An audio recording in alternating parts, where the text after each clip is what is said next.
Hello everyone, I'm Xiao from Tsinghua University. Today it's my pleasure to present our work, DRBoost, an approach to significantly boosting degraded reads performance in MSR-Coded storage systems. In large-scale storage clusters, unavailability events are frequent occurrence rather than a rare exception. These events generally fall into three categories. First, storage devices such as HDDs and SSDs are subject to permanent errors, like physical disk damage or flash faults. Second, there are transient failures, which are often caused by network partitioning or software crashes. And third, planned offline events such as system maintenance or rolling upgrades are ongoing activities in production environments. Because these events happen so frequently, ensuring efficient degraded reads is critical to avoid long-tail latency and ensure the quality of service. Erasure coding is widely used to achieve high reliability in modern storage clusters. This is because erasure coding achieves replication level fault tolerance while significantly lowering the storage overhead. However, conventional schemes involve inherent trade-offs between reliability and efficiency. As shown in the table, RS codes provide optimal fault tolerance but suffer from poor repair efficiency. On the other hand, locally recoverable codes, or LRCs, introduce local parity chunks to improve repair efficiency, but they do so by sacrificing fault tolerance. Benefited from advances in coding theory, a brand new class of erasure coding called MSR codes has been introduced. These codes have a very powerful property. They offer the optimal repair bandwidth among MDS codes, which ensures the optimal fault tolerance at the same storage cost. The key to this efficiency is a mechanism called subpacketization. MSR codes partitioning each chunk into multiple subchunks that participate in encoding collectively, forming a new class called vector codes. As shown in the diagram, when a failure occurs, a helper node no longer needs to transfer all its subchunks. Instead, it only needs to contribute a small fraction, specifically 1/m of its subchunks, and m represents the number of parity chunks. However, despite these great theoretical properties, MSR codes face a major challenge in practice. They are large chunk sizes. To understand why, remember that a chunk size can be calculated by multiplying the subpacketization level by the subchunk size. Unfortunately, both of these factors contribute to a significant increase in the final chunk size. First, the subpacketization level is strictly constrained by the coding theory. It has been proven that this level grows exponentially as the stripe width increases, assuming the number of parity chunks remains constant. For example, consider a 2060 warm stripe. In this case, the subpacketization level reaches 1024. Even with a small subchunk size of just 4 kilobytes, this results in a minimal chunk size of 4 megabytes. Secondly, I/O efficiency significantly limits the minimum subchunk size. Since the reconstruction process triggers many fragmented requests, these accesses can drop down to the level of individual subchunks in the worst-case scenarios. As a result, large subchunk sizes are essential to saturate device bandwidth and keep the recovery process fast. For modern hardware, this will be at least tens of kilobytes for SSDs and hundreds of kilobytes for HDDs, respectively. This requirement for large chunks creates a severe granularity mismatch with the production workloads. As shown in the graph, real-world workloads are heavily dominated by small objects.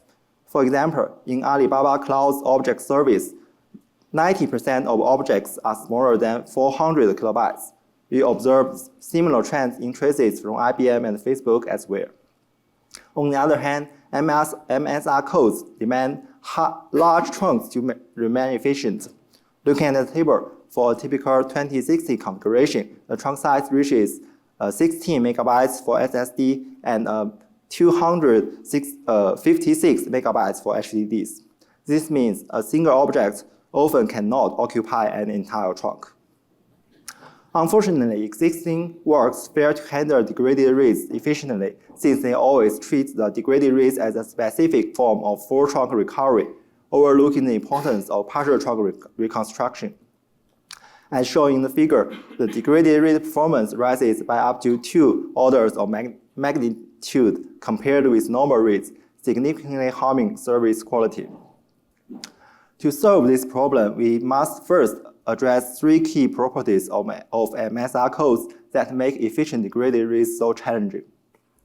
First, unlike traditional scalar codes, MSR codes use an interleaved code layout. Each subtrunk is spread across multiple code words. This means we cannot simply use code word extraction for partial reconstruction like we do for scalar codes. Second, MSR codes exhibit asymmetric repair patterns. This means the data required for helper nodes varies depending on which trunk fails, so object layout struggles to provide consistent benefits for all failure cases.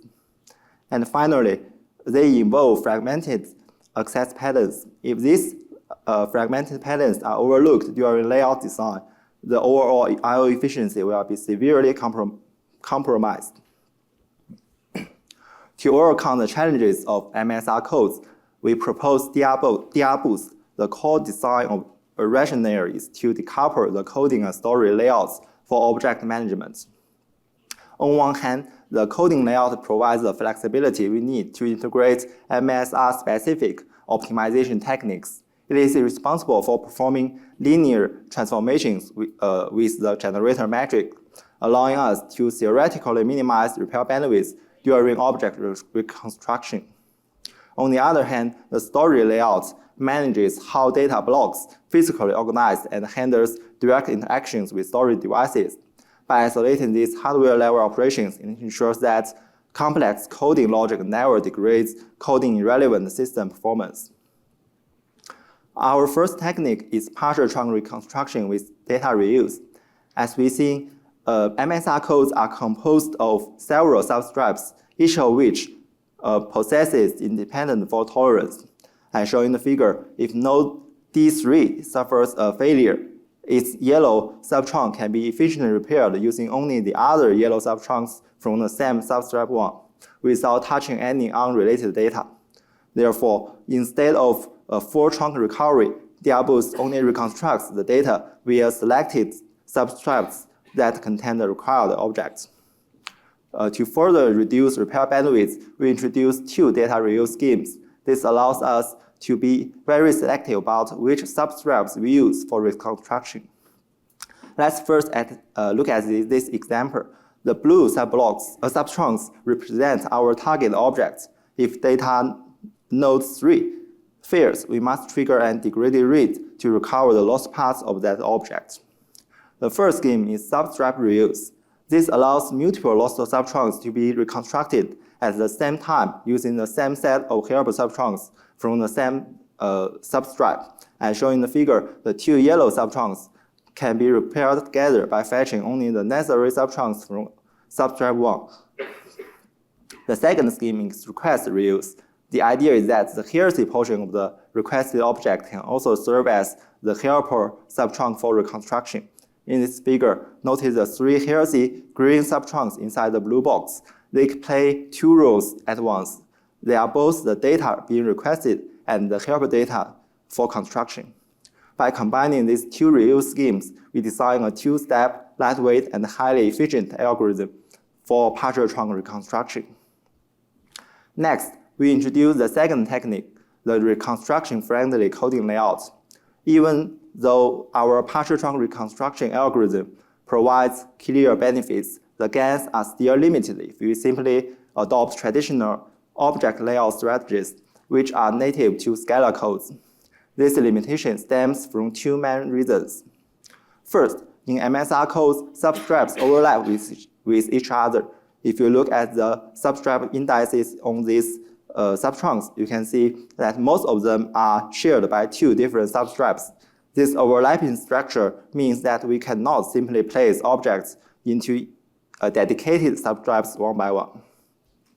Furthermore, we must deal with the intra-substrap heterogeneity. As you can see, some nodes like D1 and D3 contribute more subtrunks to a reconstruction, while others contribute fewer. To address this issue, it is essential to adopt a substrap layout specifically tailored for MSR codes. Our key idea is to identify the nodes that contribute the most repair bandwidth within each substrap and extract them as a basic layout unit. As shown in the figure, the unit offers three distinct advantages. First, it naturally supports both the substrap reuse and the request reuse properties that we defined earlier. Second, it is sufficiently fine-grained. Each unit is exactly the same size as the trunk size of scalar codes, assuming that the trunk size equals to the MSR subtrunk size.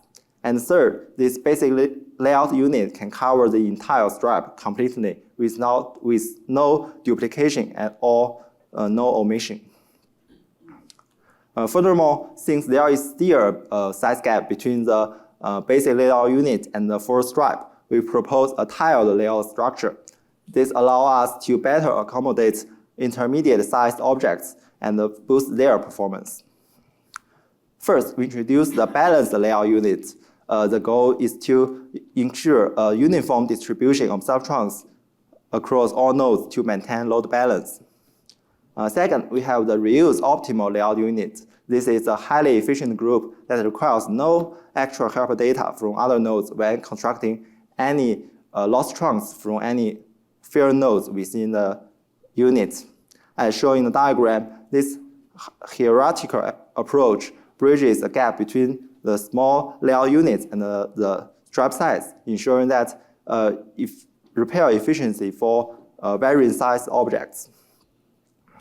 While the first two techniques significantly reduce repair bandwidth, in theory, they could potentially harm normal read performance. This is because the coded layout can introduce fragmentation within each trunk, limiting the physical performance of the storage device. To address this, we adopt a fragmentation-free storage layout. First, we handle the intra-unit layout. We arrange the subtrunks within each substrap to ensure they are placed contiguously on the storage device. Second, we optimize the inter-unit layout. We arrange the basic layout units to preserve their original allocation sequence.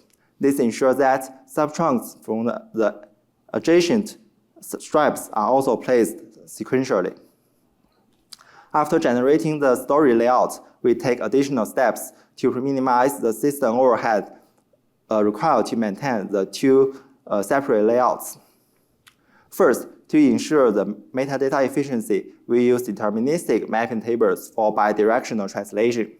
Because our mapping is independent of object sizes or their arrival order, a single mapping table can be shared across all stripes that use the same configuration.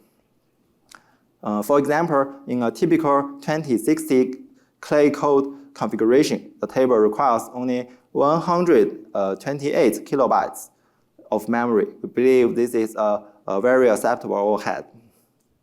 Second, we optimize the I/O flow by allowing the system to locate objects directly using their storage layout. Normal read operations can bypass the address translation entirely. As a result, DRBoost ensures that our optimization for the degraded read never compromises the performance of normal reads. Now let's move on to the evaluation. We implement a prototype system and integrate it into Ceph. Further implementation details can be found in our paper. We use a testbed on Alibaba Cloud. Within the cluster, 30 nodes serve as storage servers, and 10 nodes serve as client servers. We evaluate DRBoost using real-world traces from Alibaba, IBM, and Facebook.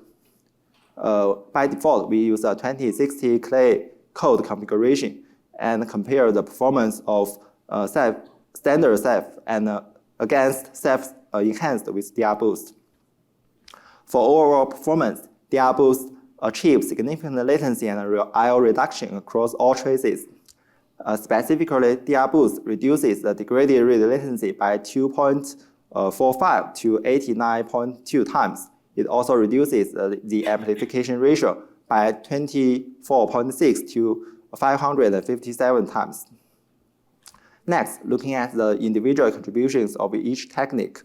Technique 1, 2, and 3 improve degraded read latency by 72.3, 4.9, and 1.2 times.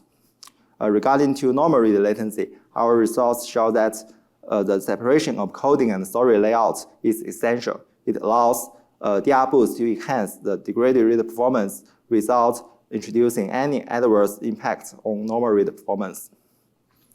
Finally, we conduct a sensitivity analysis to evaluate how DRBoost scales with wider straps. By fixing the number of parity trunks at 4 and increasing the data trunks from 8 to 24, we found that DRBoost performance scans actually improve as the strap size increases. This is because wider straps lead to larger trunk sizes, which allow DRBoost to exploit data reuse more efficiently to reduce I/O amplification. Finally, to conclude, MSR codes show great potential for building efficient and reliable storage clusters. They achieve optimal repair bandwidth among MDS codes while ensuring optimal fault tolerance at the same storage overhead. However, the large trunk size required by MSR codes remains a key bottleneck. Constrained by both coding theory and I/O efficiency, the requirement triggers massive I/O amplification when objects are degraded reads. To address this, we propose DRBoost. By decoupling storage and coding layouts, we are able to significantly improve repair bandwidth while completely avoiding any adverse effects on normal reads. We integrate our prototype into Ceph, and our evaluation shows that speedups of 1 to 2 orders of magnitude in degraded read performance. Thank you for your attention, and I'm happy to take any questions.